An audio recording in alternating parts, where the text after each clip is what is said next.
Buenos días, chicos, de la materia de Historia del Mundo Contemporáneo o Historia de cuarto de la ESO, de cuarto B. Bueno, habéis recibido a lo largo de esta semana un segundo bloque de tareas que tienen que ver con el tema 6, el periodo entre guerras y la Segunda Guerra Mundial. En este vídeo quiero daros unas pautas para ir estudiándolo, para ir haciendo los resúmenes en el cuaderno, para que tengáis las cosas claras. El tema lo vamos a dividir en dos partes. Esta semana vamos a trabajar el periodo comprendido entre 1917, porque empezamos con la Revolución Rusa, hasta 1939. Y ahí vamos a estudiar fundamentalmente tres temas: la Revolución Rusa de 1917, la evolución económica en el periodo de entreguerras y finalmente los totalitarismos, fascismos y totalitarismos. Tenéis una serie de ejercicios que vais a hacer en el aula virtual, que, bueno, yo os aconsejaría que le hicierais en un documento Word y luego hicierais un recorte y pega directamente al aula virtual para luego corregirlos. La segunda parte del tema, ya para la semana que viene, hablaremos de la Segunda Guerra Mundial y ya os diré qué ejercicios, ya os pondré otro vídeo. Bueno, vamos a ir viendo cada uno de los apartados. En primer lugar, la Revolución Rusa y la creación de la URSS, el proceso que se desarrolla entre 1917 y el desarrollo posterior al menos hasta 1953. Digo hasta 1953 porque la URSS nace en 1921 y va atravesando diferentes etapas. Entonces yo os voy a dar dos pinceladas de este tema. Las causas de la Revolución Rusa tienen que ver con dos aspectos fundamentales. El primero, a lo largo del siglo XIX se ha producido un proceso de liberalización socioeconómica, pero de mantenimiento de la autocracia zarista. ¿Qué se liberaliza socialmente? Los siervos. ¿Qué se liberaliza económicamente? Se produce una inversión de capital extranjero. Pero por otra parte, a este proceso de transformación socioeconómica se mantiene un régimen autocrático, un régimen donde no hay constitución. Por otra, hay un fuerte descontento político por este régimen y hay un fuerte descontento económico-social porque esas medidas liberalizadoras no han sido tan beneficiosas para toda la población. Eso va a dar origen a un proceso revolucionario que tiene como antecedente la Revolución de 1905 y posteriormente 1917 en el contexto de la Primera Guerra Mundial. En la Primera Guerra Mundial, las derrotas del ejército ruso, el desabastecimiento de las ciudades, el descontento creciente de la población genera un proceso revolucionario en fases que van desde el mes de febrero, la revolución burguesa, hasta el mes de octubre, la revolución bolchevique, por los protagonistas de cada uno de esos momentos. Hablamos de revolución burguesa en febrero porque desaparece el zarismo y se establece una república burguesa que mantiene su permanencia en la guerra porque depende del capital extranjero, de esas inversiones que hemos explicado anteriormente. En el mes de octubre, los bolcheviques, que es el sector radical del Partido Obrero Socialdemócrata Ruso, los mayoritarios, según se autodenominan, dirigidos por Lenin, dan un golpe de estado, atacan el Palacio de Invierno, expulsan a Kerensky y se hacen con el poder. Y sobre todo en las elecciones de 1918, en el que no vencen, pero cierran la Duma es el Parlamento, y ellos se hacen con el poder.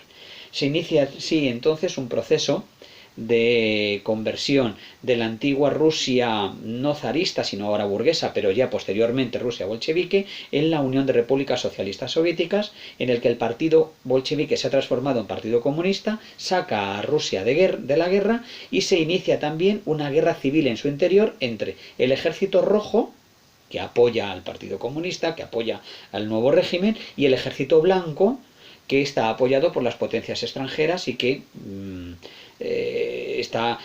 casi desearía volver al zarismo. Esa guerra civil económicamente va acompañada de unas transformaciones económicas denominadas el comunismo de guerra.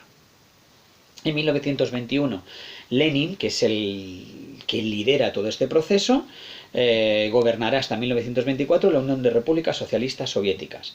Y tras la victoria en la guerra civil, establece desde el punto de vista económico la nueva política económica, la NEP, N-E-P, una política económica que era una especie de vuelta al pasado para tomar al capitalismo, casi digámoslo así, para tomar impulso e instaurar el comunismo.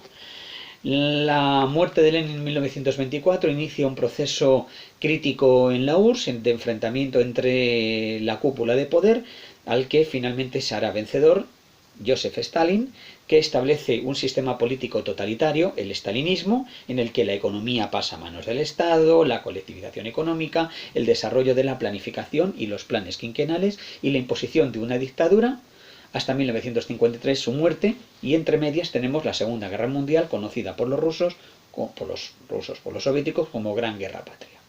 Este sería el primer apartado. Si miramos el libro, en un segundo lugar tenemos la evolución económica.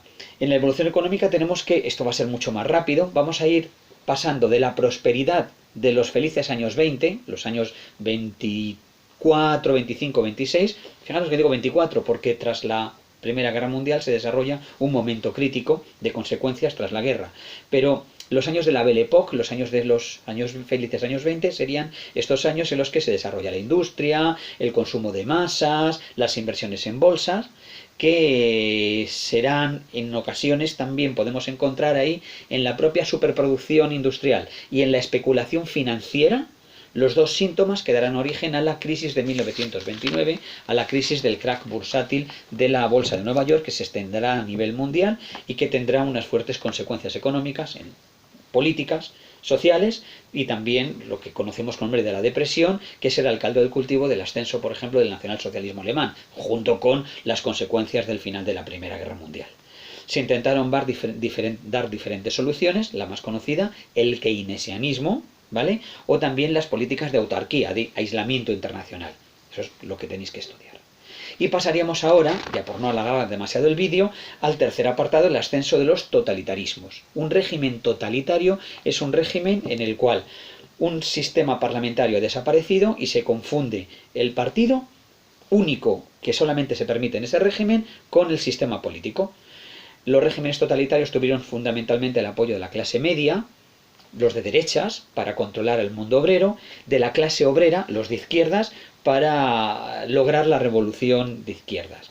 Los rasgos de un sistema totalitario es el autoritarismo, la ausencia de constitución o una constitución manipulada y totalmente sin reconocimiento de derechos, la existencia de un líder carismático, Stalin, Mussolini el Duce, el conductor Führer, Adolf Hitler, el control económico y social, el rechazo de la igualdad, las políticas xenófobas, racistas y de odio a lo extranjero, el pensamiento irracional, la exaltación de la violencia, el militarismo y el ultranacionalismo. Y el principal régimen totalitario de los más importantes sería el fascismo italiano y el nacionalsocialismo alemán.